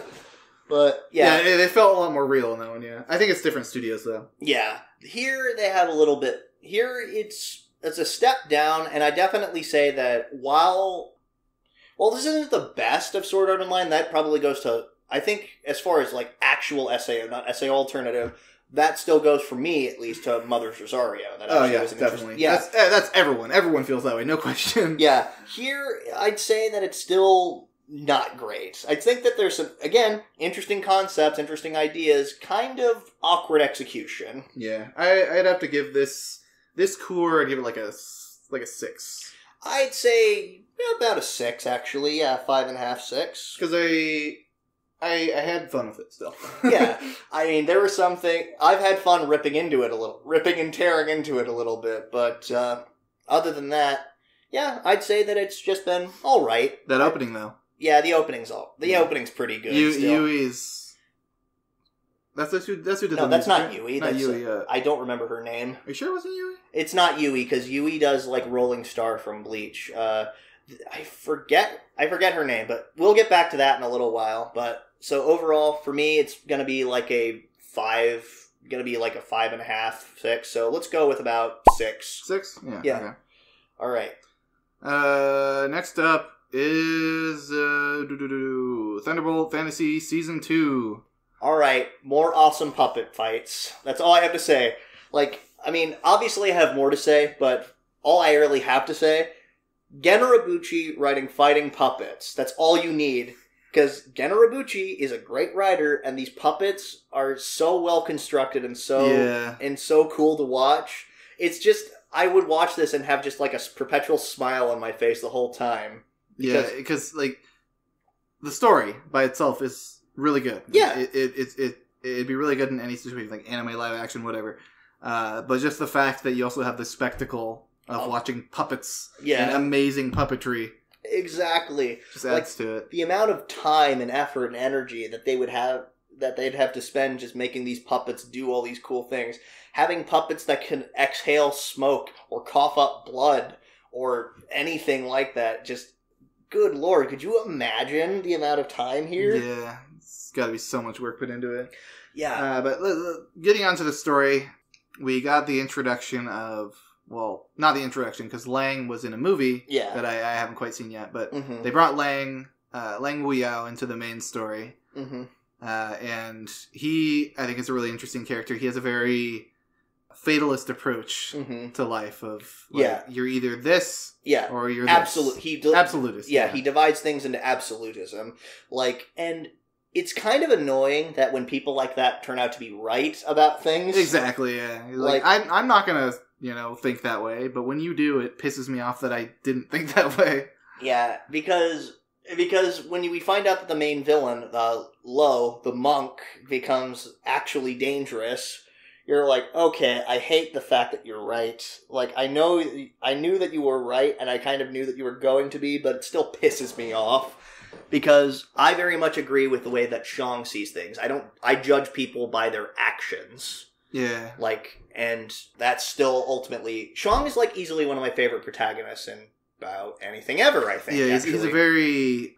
relatable? Relatable, yeah. He's a very relatable protagonist. Yeah, exactly. Because, once again, he's just a guy who wants to just kind of live his life. He just also happens to be doing good things in the process. Because really he just wants to kind of go about his life. Like, because he starts off trying to get rid of the Sorcerer's Sword Index. He doesn't want to deal with it. He's like, if somebody has to deal with it, I'll do it. But if I'm just tired, it's like, please take this. Yeah, I don't want to hold on to this if I don't have to. Again, very relatable, because when you've got something that's like world-crushing responsibility, you don't want to necessarily hold on to it forever. So you try to pawn it off to somebody who will take it, but nobody does. Well, no, they do. Mm-hmm. They take it, and then Ji Yingluo, the Princess of Cruelty, shows up. And she's like, the scorpions, And pocket scorpions. Yeah. And then she ends up getting like half of it or something like that. Yeah, she gets like 2 swords. She gets the Night of Mourning and the 7 Blasphemous Deaths. But, this whole plan of him trying to get rid of him doesn't work. Well, it works. He technically gets... He loses the 7 Blasphemous Deaths, and I guess he gets the Night of Mourning back. Yeah, he was trying to get rid of 2 swords, but he ended up getting 3 back. Yeah. So now he has more. Yeah. And, yeah, he's got an even bigger responsibility on his shoulders. But there's something kind of cool about that because, like, I enjoyed the first season. It was, like, a very simple, like, self-contained story. It could have really ended there and been fine. But the fact that it actually has a sequel, coming from an author who doesn't typically like to do sequels, actually having, like, a well-written sequel is actually just a breath of fresh air to see. Because this story is much of the same fun that the first season was. And the fact that we get to see more of the world just literally opening up before us, like we get to find out more about Geo, where Shang is originally from and stuff like that, and how he's like a huge fugitive there, but it was apparently is possibly like some huge hero as well. We don't know all about him. Hopefully we get to find that out next season. Which there's going to be one. Yeah, there is going to be one. A new season. Yeah, which I'm super looking forward to. As long as they keep up the quality, which I have no doubt that they will, but as long as they keep up the quality, I think we're all in for a huge treat. Yeah, I think one of my favorite parts about the season was the back and forth between Lin Shuya and Zhao? Yeah, I think Zhao Wang, I think something like that. The hunting fox and the enigmatic Gale. Because every time they were talking, it felt like they were playing a goddamn game of 3D chess. Exactly. Because it was so fun to just see two schemers like going back and forth with each other. Like they obviously suspected each other from the beginning, but they're like, well, maybe this. It's sort of the I know that you know that you that I trying know, to get the other person to slip up first. Exactly, and that was a lot of fun to see. And then after that, we got to see the slow descent of the hunting foxes, just like realizing, well, I'm caught. So I'm gonna no need for this charade anymore. I'm just gonna be the shithead that I really am. Yeah, which pisses off the freaking enigmatic Gale, and one of the most hilarious things I think I've seen. Yeah, just seeing him throw a fit, pretty much. because that's the second time it's happened. Like, we know he's good at this just because of his track record and the fact that he's got a reputation. But the past 2 times he's tried to do this, he's not gotten what he's wanted. It's always just been they reacted in some way that he didn't expect them to. I made the joke that it's well, he must not really be good at his job then, because this is the second time in a row where he's failed spectacularly. But we can't talk about this without freaking somebody using a song as an attack. Man. A first ever in anime ever. Yeah. A character using the opening song as an attack. It was so freaking cheesy. Oh my god, it was so hype. It was so cool. It was essentially like a Skyrim dragon shouting match. Yeah, exactly. Just, you're using fire breath, so I'll counter with my sweet... With my epic song. My tasty jams. Exactly. Yeah. Which I don't understand how a pipa is freaking capable of giving electric guitar notes. I think it's a combination of it being a magical instrument and also Lang's voice, which has been told... We know that Lang's voice is very powerful. Exactly. That's why he barely talks. Exactly, it's enchanted. Yeah, which... Maybe they explain that in the movie? Maybe. I need to watch the movie. Yeah, obviously we're eventually going to watch the movie. Exactly. But overall, this, just the fights in this, especially that final fight between Lo and the 3 of them. Oh, going back to, D. Kong, before he became Lo, mm-hmm. his interaction with the Princess Cruelty and the Seven Blasphemous Deaths was another really good part of the series. Yeah. Because when he talked to the Princess Cruelty, he essentially convinced her that, in the end, he convinced her, you're using your loyalty as an excuse to feel better about yourself. Yeah. You really actually don't care about your boss at all. Mm-hmm. Maybe you should just, go out and live your own life. And then eventually she actually thought that, well, maybe I should go do that. Maybe I can start another life. But, yeah, exactly. But at that point, he'd already gotten the 7 Blasphemous Deaths. And then he killed her. Yeah, and then we got the back and forth between Lo and the 7 Blasphemous Deaths. So the 7 Blasphemous Deaths originally thought, oh wait, this guy's awesome. He's the best person I could have ever hoped for. But then when they go out into the wilderness, or the wasteland of something... Yeah, the wasteland of spirits. Spirits. It's like, oh no, this is actually the worst person, because he never actually fell for her charms. He actually legitimately fell in love with the sword. Yeah, exactly. Or at least the spirit inside of the sword. Yeah. And then, in the end, when he was about to be beaten, she had this situation of, well, I could just get away from his hands. But then she actually fell for him. Yeah, exactly. And it was a really cool little relationship they had going on. Exactly. This series was just a lot of fun to watch, and I'm looking forward to to the third season when it eventually does come out. Yeah. Until then, I'd give this a strong 8. Yeah, I'd give it an 8 too. 8.5 maybe. Yeah, exactly. Yeah. So let's settle for an 8. Yep. And last but not least, as far as shows that we were reviewing, Zombieland Saga. Woo! This show was a blast. The comedic timing was so good. Yeah, I would put it pretty close up to Hinamatsuri for comedic timing this year. Oh yeah, I'd say it's definitely up there, but I still think as far as shows go, Hinamatsuri is definitely the funnier show. Oh yeah, I mean, sure, but it was up there. Oh yeah, I mean, just every time Kotaro is on the screen, it's gold. Yeah, anytime Tai is just doing something. Tai is definitely just a sweetheart. And it's hilarious because, when you actually see her slowly getting more sentience and stuff like that, it's really fun to watch and super adorable because she's basically imitating everybody around her. Like Sakura is just all complaining before the show, and she's all like, oh my god. I was not expecting this to be an idol show. This was the idol show that crept on everyone. Oh yeah, because it started off, we knew that Sakura liked idols. Yeah. Okay, let's go back a little bit and talk about how the show started. Yeah. Which was Sakura being like, I'm just your average high school girl, and everything's gonna be great. Yeah, and just bam, and just gets hit by a truck, and then the screamo music starts playing. And they're like, all right, that's the kind of show we're at. Because we saw the PVs for the show, and it just looked like kind of like a... I was expecting it to be sort of like an over-the-top sort of horror comedy deal. Very goofy horror show is what it looked like, but it was not horror at all. Yeah, exactly. I mean, it was probably horrifying for the people that saw them. Yeah. when they didn't have their makeup on and I did like the horror moments they resorted to, just like the creepy expressions, when Sakura's head falls off and the freaking hot spring. Yeah, it's whenever you see them from other people's perspectives, they look really gross. Yeah, it was downright hilarious because, I think the show was just really fun. I was not expecting to laugh as much as I did in some episodes. Mm-hmm. I was a little disappointed on episode 3 and 4 because episode 2 was the rap. Oh, the rap was hilarious. So good. Best part of the whole series, in my opinion. Or... it's up there. Yeah. But anyway, in episode 3 and 4 were generic idol episodes with really bad CG, which I've talked around the internet as that's part of the joke. Yeah. They were making fun of that. Yeah. Either way, it still looked terrible. Even CG after that point still kind of looked not that great. Yeah.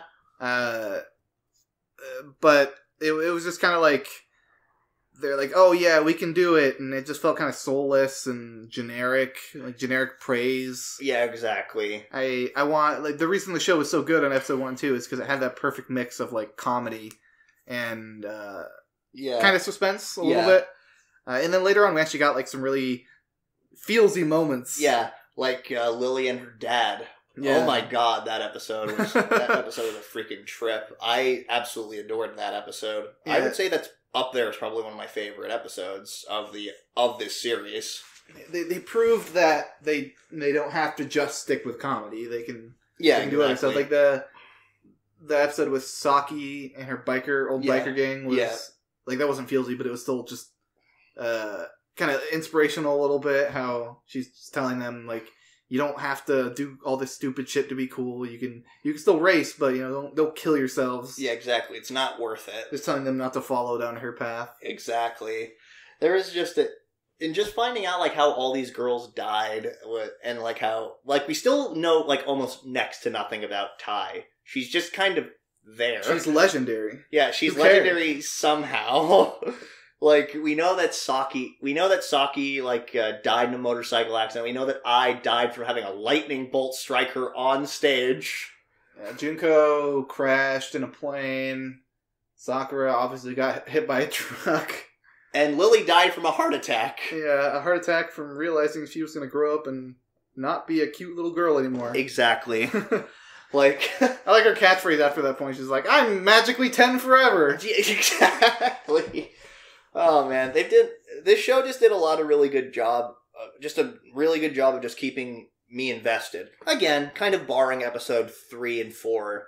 That, like, I was kind of worried around that point because we'd locked in, and I was thinking, oh man, is this show just going to get worse? No, they got the comedic timing and everything back, like, after that. Like, the episode where they did the drive-in Tory commercial was freaking hilarious. Oh, yeah. The punchline at the end where where Ty takes off the shirt, and they're like, oh, they show her, and she's not wearing the right shirt. And yeah. She takes it off and just sits there for a moment, and she goes... Nice, like, bro. That comedic timing was like A+. Exactly. This show, I was not expecting to laugh as much as I was. Like, when I saw the PV, I was expecting, like, sort of a goofy horror comedy sort of deal. Mm-hmm. Like, I was expecting something maybe, like, B-movie, like, High School of the Dead sort of something or other. Like, it was, like, supposed to be somewhat creepy, but not, but sort of just, like, very exploitive and freaking bloody. Yeah, we got feels...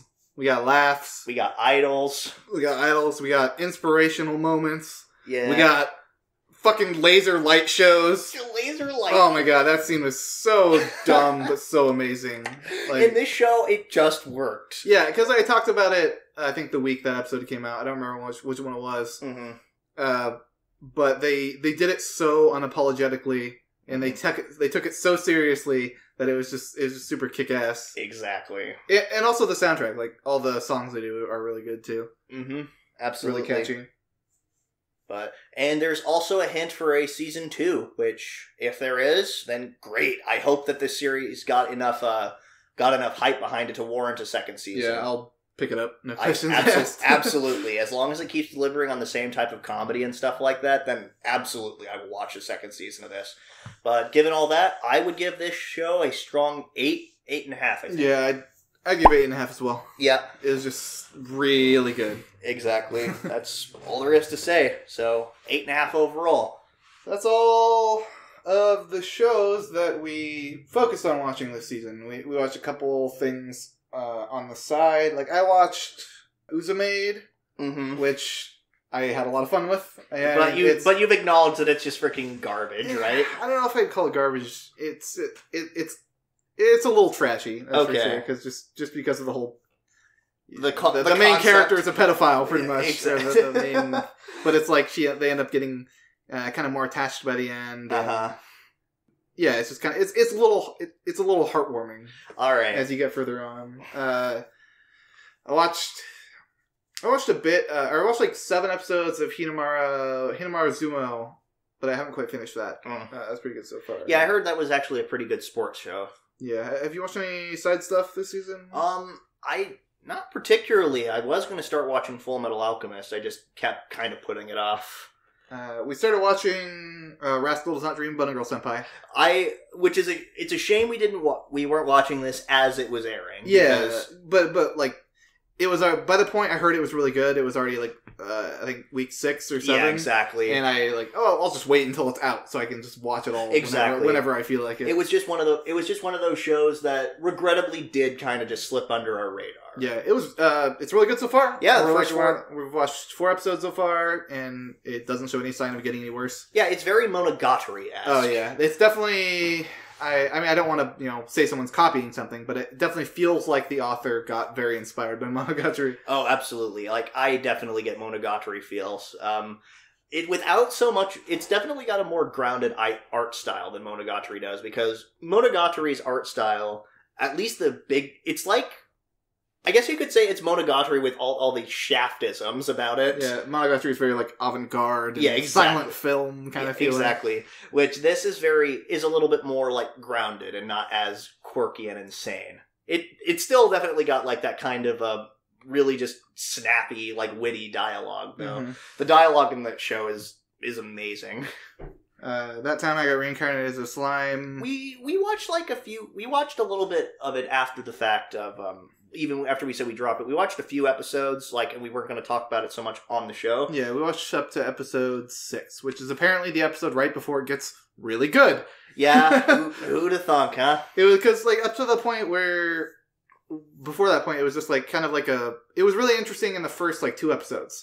because we got to see Rinmaru just going around like in the cave, realizing he was a slime, kind of getting all these cool powers. Yeah. But it kind of just slowly turned into a generic fantasy story, where it's like, okay, he's got a bunch of goblins, and he's got a bunch of wolves, and he's trying to help them, and it was just kind of, it was starting to get a little boring. Yeah. So that's the point. I think that's the point where we stopped watching.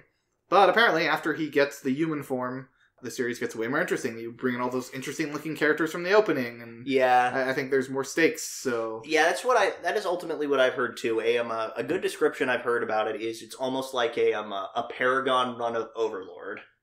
Like, because Overlord is definitely, if you were to compare the two of them side by side, because very similar concept, like a guy trying to essentially take over the world, with Ainz being a monster demon king sort of deal, and Rimuru sort of being a little bit more of like a benevolent dictator, I guess. So he's definitely more of a Paragon versus Renegade take. So we'll probably go back and finish that. Yeah. Probably soon. Yeah. Bloom Into You is another one that we haven't even... I haven't even seen a first episode. Yeah. I've heard it is great. Yeah, that was one of the big talked about romances this season.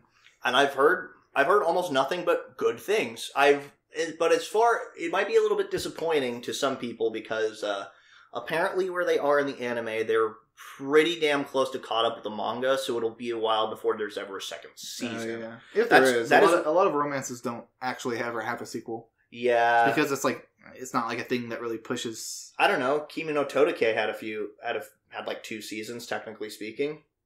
I mean, but that was because... Well, did Toradora ever have more source material? No, Toradora ended with its source material.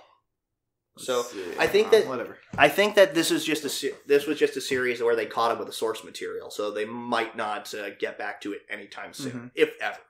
But that's probably a show we're gonna at least watch the first few episodes and see. Yeah, and see if all the hype's is any good about it. So anyway, on to our favorite opening of the season. My favorite opening is without a question. What's it called? It's the second opening for Golden Kamuy. This season's open for Golden Kamuy. What was it called? I think it's My First Story. Oh yeah, I think that is it. And I think to answer your question from earlier, what the name of the lady who does the sword art openings is Lisa. Yes. Lisa. Yeah, that's what it is. Yeah, not Yui. I think it was Lisa. Yeah. But anyway, Golden Kamuy. Fucking love that opening. The song was really kick-ass, and my favorite part about it is in the beginning of the song is kind of very light. Like the instruments are very light, and it focuses on the slice of life moments of Golden Kamuy. Like, just the randomly eating stuff. Yeah, eating food and learning about Ainu culture, and then the heavy guitar kind of kicks in, and you see Hijikata slash open with his katana, and then it shows kind of the more really intense parts of Golden Kamuy. Yeah, like Ushiyama judo throwing a bear. Yeah, that's his only part in the opening is fucking just judo throwing a bear. But that's all you need to know. It's Ushiyama judo throwing a bear. Sounds something like he'd do. But I like kick-ass rock songs with female vocals. Yeah, really cool. It's not something you hear a lot. Exactly. But yeah, that was my favorite opening of the season. How about yourself? I'd have to say that my favorite opening is probably IRODUKU. And the reason why I say that is because while the song is definitely a little bit more somber and a little bit more reserved, it definitely just feels very nostalgic. It captures the feeling of what IRODUKU was going for. It's supposed to be like it's almost like somebody reminiscing about about the good times, because that's essentially what Kohaku and by the end of the series Hitomi were both doing. And then of course the presentation of that opening, like you see like bits of it like getting colored up and other parts of it being like in black and white and monochrome. It just like everything about it just felt really good. It was a very like simple but effective opening, I think. And I liked the song, I liked the visuals, I just thought it was a good opening all around. Yeah, it was really cool how they did a lot of transition from black and white to color in the opening. After you get to a certain point in the show, it makes a lot more sense. Just that whole, like, they slowly change it. It slowly changes in, like, splotches from exactly. And that's like the exact same thing that happens when Hitomi finally starts getting colors back. Yeah, exactly. It's like slowly. It's like dropping watercolors onto a piece of paper. Oh yeah, exactly. It's almost exactly like that, and I think that's just a really cool, very effective thing to do. It's what sold this opening for me. I just think that it's a very nostalgic, maybe a little somber song, but I think it's just a very pleasant song. It's a very pleasant song and a very pleasant opening to a very pleasant show. Yeah. That's all I really need to say about it. So for me, IRODUKU. Alright, so what is your favorite show of fall 2018? Oh god, that's a hard one.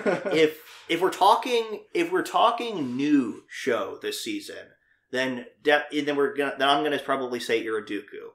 But if we're talking favorite show period this season, yeah, favorite show period, then that's Banana Fish, no question.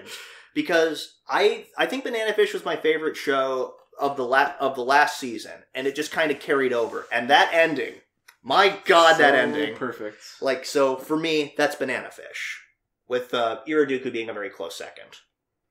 Mine would have to be Golden Kamuy. I just love. I love the characters. I love the mixture of comedy and action. I'm very interested in like the setting of the time they're in, and like this was like Japan in the 20s, wasn't it? Like something like that. I think so. Yeah, it's like early 1900s. It's right after the feudal era of Japan. Like right when the government's kind of getting reforming. Right. Okay.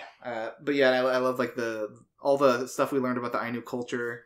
I like how they take time to stop and explain. Or Ashirpa kind of like she tells Sugimoto, but it feels like she's explaining to the audience. Yeah, it doesn't feel like this is for you dumb bastards. Yeah. And I love the interactions between Ashirpa and Sugimoto, especially just because like you said earlier, they bounce off each other so well. Yeah, it's just so fun to watch. But we can't talk about that without talking about the freaking man service episodes. Oh god, yeah. Yeah, that whole. Oh my god, those 2 episodes. We have to sumo wrestle. and then just like freaking in the hot springs being freaking naked. and Shiraishi getting slapped in the head with dicks. Yeah, that was my favorite show of the season. Oh yeah, it's a good one. There's no question about it. And so, on to biggest disappointment. I'm pretty sure we're both in agreement on what biggest disappointment was. Freaking Karakuri. Yeah. Again, we talked about it already, but for a show that started off so strongly and to just a freaking spiral downward as it did, it's like literally watching something go down the toilet. Yeah, and it's even more disappointing because we know it's continuing for 2 more seasons. Yeah. And I'm pretty sure it's just going to be 2 more seasons of mediocrity. Which, yeah, if that's the case, like, this might be a show that we drop next season. Like, as far as it's probably gonna be. Yeah, like if we definitely are gonna be like making room for it or something, then yeah, I'm dropping it. I don't want to watch it. It got to the point this season where every time I turned it on, I was like, here we go. More of this. It just, yeah, you have to freaking get, like, pop a beer or freaking, like... Exactly, yeah. I had fun with it near the end, but that's because I was completely emotionally checked out. Yeah, like, or you get ready to, like, pour yourself a shot of whiskey, but then you just, like, look at the glass and you throw it. And then fucking throw the glass against the wall. And then just freaking start chugging the bottle. Daddy needs a little nip. Yeah, we don't condone alcoholism here on Timesink. Unless you're watching Karakuri Circus. Yeah, that was definitely the biggest disappointment. But biggest surprise. What's yours? My biggest surprise, I will say Gridman, actually. Because judging from the first episode, I wasn't expecting much. I was expecting to be like, alright, this is a show that I think that we're going to drop by week 3. I don't expect this getting any better. But I was proven wrong, thankfully, and it turned out to be one of my favorite shows this season. Yeah, it was also pretty surprising that they didn't go to space. Yeah, no kidding. I mean, hey, Trigger proved that they don't need to go to space to make a good show. They definitely, I feel, that Trigger redeemed themselves after the dumpster fire that was Darling in the Franxx' ending. I think it's a step back in the right direction, at least. Yeah. My biggest surprise was the moment in Banana Fish where Ash got stabbed. Oh. And that moment, just like, I was already kind of like very sad because seeing, Eiji's letter and everything, I was very into the moment, but just seeing Ash take a knife to the gut when all throughout the entire series he was very proficient at defending himself. Like, yeah. I was speechless. Yeah. I just sat back, mouth open, just like, no. No way. No. And the fact that Ash did get stabbed in the gut, like, at that point, I was thinking, he's just gonna die. Like, it just, I just have a feeling that this is where he's just gonna die. And, and it's just like, oh god, no! That was definitely the biggest surprise for me this season. It was. I kind of knew something like that was going to happen because I'd accidentally spoiled myself a little bit, and so I regret that. But I knew that something like that was going to happen, so the impact of it was a little bit off. But I mean, because I knew it was coming, but at the same time, I was able to just like the context of it all really just kind of like hammered that much closer to home for it. AG reading the letter throughout the whole thing was so hard to watch. But then like Ash ultimately dying with a smile on his face in the library because he died at peace. Really, like there's something like we've said before, beautifully tragic about the ending of Banana Fish, and I can certainly see why that was your biggest surprise. It was a good one. So, we finally finished another season of anime! Yay! Fall 2018, the last season of 2018. Now we have to get... we said this like last episode, we have to get used to saying 2019 now. Yeah, winter 2019. Gotta enunciate it a little bit first. That was such a good season. Yeah. Like, Karakuri Circus aside. Yeah. it was so solid. Like, we had a lot of sequels. We had SAO, and Index, Banana Fish... Is that it? All sequels? I think so, yeah. I mean, if we're wrong, then whatever. It's not that huge of a deal. The point being, we had a lot of sequels this season. And all the new stuff. Oh, yeah. Or at least most of the new stuff was really good. I'm sad. Yeah, I'm sad I have to too. say goodbye to all the shows we're watching. Yeah, it's just like IRODUKU, saying goodbye to everything once again. Yep. It is bittersweet. Yeah. I mean, I enjoyed this season. I enjoyed this year of anime. I think summer had a kind of a light season, but it wasn't a bad season. It was a little bit light, but with the exception of one show, Homes of Kyoto. But no, it's been a great season. Yeah, it's our second season of doing this podcast. So. Yeah. Thanks again, everybody, for sticking around. Yeah, it's been a great season, a good year. I can't wait to do this. See you guys in winter. Until then. Next week. Yep. Until then, guys. Yep. See you guys later. Take care of yourselves.